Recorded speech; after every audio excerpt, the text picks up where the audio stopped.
One of the most important questions of our lives, of our history of human creativity, of philosophy, is how we can find ourselves, how we define our values, and how ultimately we can find meaning in our lives. In order to answer such questions, we dive deep into the philosophy of Friedrich Nietzsche, who is considered one of the greatest thinkers of all time and a precursor of existentialism. He was famously known for his unconventional ideas about morality and religion, and in spite of his controversial work, he proved to be a very deep thinker, showing great insights into the true nature of human psychology, writing guidelines relating to how individuals can shape their future by taking responsibility for who they are. Nietzsche wrote several books, and his teachings have shaped the lives of many people, from psychologists to poets, dancers to social revolutionaries. According to Nietzsche, finding yourself is one of the most fundamental endeavors of your life. And so, here are 4 steps inspired by the philosophy of Friedrich Nietzsche, which you can take from to help you get closer to finding yourself and becoming who you truly want to become. Number 1. Don't follow the herd mentality. Nietzsche says, what we've called universal values, what we've called truth, has always only ever been the personal expressions of those who promoted them. Nietzsche believed a rigid societal code creates what he called the herd mentality.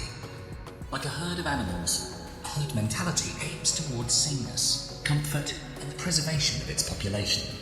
Similarly, the moral code of society has been fabricated by other individuals and then imposed on other people so that society can have control over human behavior. Although that can protect us from certain extreme human behaviors, it also limits our individuality and creativity. Not only that, but the strict dogmatic judgment of human behavior can even make some individuals more rebellious, resulting in extreme antisocial attitudes and, even worse, actions. If these dictatorial boundaries and rules become tyrannical and unreasonably harsh, the rebellious response can often be equally harsh. If the moral code of society is flexible enough, then the people who have opposing views don't have to be particularly forceful to make the change that they want to see in the world. In real life, more often than not, it's the case that morality is preached in a very strict way. It is not only that the societal, religious, and educational structures present it that way, it's also the attitude of the majority of people that don't want to stand out from the group in fear of being rejected. Therefore, every person that stands out too much, according to representatives of these groups, is someone that seems terrifying and dangerous. It is a well-known fact that people are afraid of the unknown, and that is perfectly mirrored in this dynamic. This can be seen in our everyday lives, whether it's the Middle Ages or the modern-day world. This dynamic is always present, whether it's Galileo being killed for thinking outside the box, or at school when your classmates ridiculed you or some other student for being different and standing out. It's all cut from the same cloth. The herd consists of people that have amputated their creativity, dreams, and goals, and that are feeling insecure and even threatened by everyone that exhibits those qualities. Those people are afraid of change, afraid of admitting to themselves that some of their potential has not been fully realized. Although that realization is scary, an individualistic and driven person must not let themselves be dragged down by other people's mistakes in life. Instead, you need to go your own way, leave the herd behind, and then shine a light so bright that it can't be ignored. You can start by questioning and silencing those negative voices that you internalized when you were young. Whether it's a parent, a harsh teacher, a narcissistic partner, it doesn't matter. Whoever told you that you can't do things that you want to probably told you that because they were afraid of your success, because it would expose everything that's bad about them. So they wanted to limit your individuality and pull you back into the herd. Also, being strong-minded and courageous helps you withstand the frightening feeling of stepping out of your comfort zone, since it's an integral part of becoming who you really are. Number 2. Embrace the difficulty of self-discovery. In the words of Nietzsche, no price is too high to pay for the privilege of owning yourself. Our instinctive and intuitive reaction is to evade all pain and suffering. The technology and the easiness of achieving everything has made us ungrateful, and we've forgotten that suffering is an integral part of life.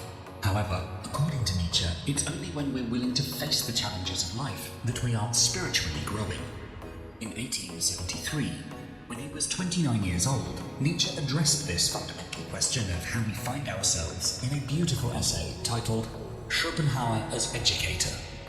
In this essay, he argued that if someone wishes to be somebody in this life, to maximize their potential, they need to take the difficult path, which often leads to isolation. Being a loner is not easy, but this is one of the prices someone must pay for the privilege of owning themselves. To keep yourself from being overwhelmed by the tribe, you must distance yourself from others. You need to strive to be free, and this might lead to severe difficulties in your life. You should refuse taking an easy path, and you should decide to embark in the quest for gaining your freedom to be yourself, no matter how frightening it might be. To be free means also to be free from all physiological and psychological needs. In other words, to not let them drive you, but for you to drive them instead. For example, whenever you feel an emotional urge to do something, like complaining to somebody in a very passionate way, you must try to become first conscious of this impulse, and then decide if you should act upon it or not. Nietzsche's philosophy on this point is somehow similar to many modern-day motivational gurus and thought leaders, but the similarity is only on the surface. If motivational gurus focus on self-development mostly in order to achieve worldly success and a fulfilled life on a material and relational level, Nietzsche goes deeper. For him, the fight is an inner fight. The struggle is to find himself, and this quest is a much more difficult quest, requiring a very different kind of sacrifice. For example, if a motivational guru teaches you how to become more confident in order to become popular and attract investors for your business, Nietzsche teaches you to first analyze the primary root of your desire to be confident. And usually, you'll find it's just a desire to impress other people, such as your loved ones and your friends, or to prove a point about yourself to society in general. A simple analysis might make you give up this desire and focus more on what really matters in your life, on much deeper issues like self-discovery, and this endeavor might make you a loner. Not accepting to compromise yourself can very well put you in conflict with many people. It means changing your lifestyle. It means giving up friendships or other types of relationships, to look deep into your fears, to analyze your deepest emotions, your darkness, and to rise above them.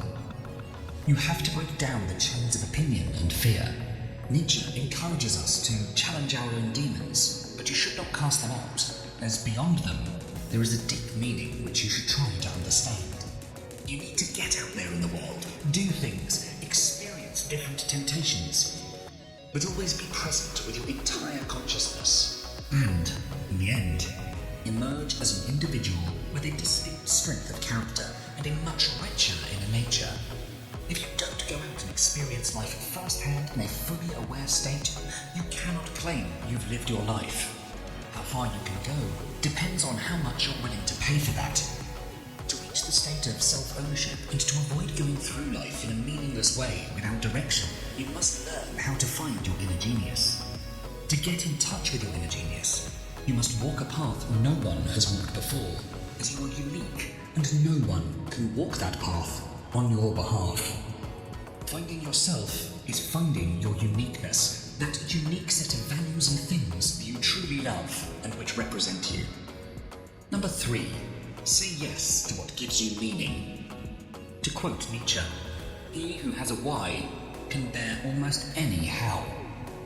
Nietzsche's philosophy proposes that we say yes to whatever gives us meaning in our own lives, the things we find value in personally. In ages past, the meaning of everything was assured by God. However, according to Nietzsche, in an increasingly secular and scientific society, one can no longer turn to religion to find meaning. He found this concerning, as the typical person would be driven to nihilism, meaning general apathy and an unwillingness to find meaning in life without help. So he offers us 3 solutions that we as individuals can try to use to find meaning in our lives. His first suggestion was to replace religion with philosophy, art, music, literature, theatre, and other parts of the humanities to provide similar benefits. The humanities offer us the ability to contextualize our sufferings, our efforts, and a chance to see our lives as not so different from those around us. They can offer insights into how we might tackle problems we must all face. However, it is important that we see them as a tool for living, and not just as an academic study. Reading history not just for the facts, but for what those facts tell us. Seeing them as a way to edify yourself. Or watching tragic plays to see and comprehend the beauty in sad events, not just the entertainment. If humanities don't interest you, then Nietzsche suggests a second option of becoming an Übermensch. The Übermensch is a superhuman that creates his own meaning and values without reference to outside influences. Such an individual can overcome the problem of the meaning of life by simply inventing his own meaning and taking full responsibility for it. According to Nietzsche, only a few men came close to being an Übermensch, and they were Julius Caesar, Napoleon Bonaparte, the Buddha, and Goethe. For us humans, we can hope to find some meaning in looking inward and evaluating what things we really value and what things we only say we like because society tells us so. Nietzsche sees the psychological evolution of humanity as an ever-advancing story, and one which we should take part in.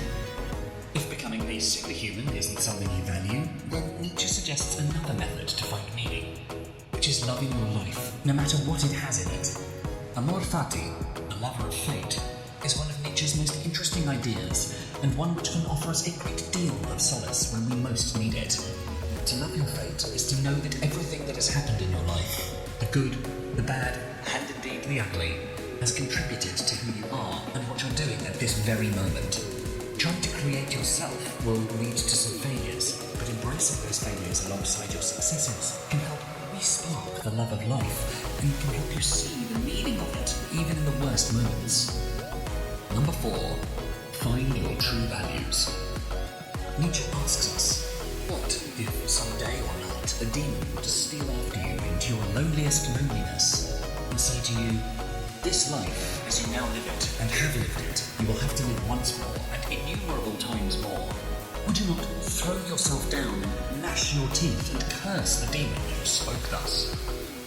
Nietzsche believed that we need to create our own values to lift the greatest weight. The greatest weight is a metaphorical situation put forth by Nietzsche, which represents the feeling that crushes you into repeating past mistakes because of the unevaluated values you adopt from your herd. The goal of this concept is to make you ask yourself, is what you're doing truly meaningful, or are you just acting out of what your herd thinks is right? If you think that the things you're doing are worth repeating eternally, that you can be sure you are fully individuated, you will have enough courage and strength to lift the greatest weight. If you don't think that the way you've been living is worth repeating innumerably, chances are you haven't formed your own values, and you're still a slave to your society, and worse yet, a slave to yourself. If you find yourself repeating the same mistakes you always have, and are left feeling crushed, chances are you haven't re-evaluated the morals imposed on you by your herd. Thus, you are not a fully developed individual yet. Once you re-evaluate your moral landscape, only then the greatest weight can be lifted. How many times have you found yourself turning a blind eye to someone gaslighting you just because you didn't want to confront the person? How many times have you heard your friend or yourself saying, I always end up in a relationship with the identical person with identical problems? If you were your own, with your own set of morals, you wouldn't find yourself staying in toxic relationships just because it's the right thing to do. You'd know that it's just you trying to be a good person by society's standards, and that's not worth it. Nietzsche suggests that in every little thing, ask yourself, do you desire this once more and innumerable times over? If the answer is no, then you need to change yourself and re-evaluate your values. Then, and only then, the weight can be lifted. True good lies beyond standard definitions of good and evil. Most of us live our lives in our self-imposed jail. Our jail cells are blandly presubscribed by social beliefs that captivate the wildness and individualism of the human spirit. Many of us submit to the comfort of this cage. Nietzsche recognized that we can escape our enclosure of forced beliefs and awaken ourselves to what we value personally. To break free and to create your own values and meaning in life, You have to undergo this transformation. You have to go through this rebellious phase. You need to have the courage to break the chains of tradition, of religion, of society, and perhaps you even have to distance yourself from several people in your life. It doesn't need to be a violent and sudden reaction. It can and should be a smart, calm, but definitive one. You can start with making a list of everything and everyone you think limits your freedom to be yourself. It can be an unfortunate, unwritten rule at your workplace. It could be your spouse who always tries to control and correct your behaviour. Or it may be your friends or your parents who criticise you when you behave in a particular way. Once you've done this, try to think of possible strategies of how to change that situation. Maybe you could have a discussion with your spouse in which you can talk about the issue. Perhaps you talk to your colleagues or supervisors in a meeting at work regarding the problems you're experiencing, how it affects you, and how you would like it to change. Or you could find new friends who can appreciate you better. When you feel overtaken by the greatest weight, you don't need to hide your aspirations, but instead you need to break out from your self-made, herd-based prison and chase after the dreams that give meaning to your life. If you enjoyed this video, please do make sure to check out the full Philosophies for Life channel and for more videos to help you find success and happiness using ancient philosophical wisdom. And don't forget to subscribe. Thanks so much for watching.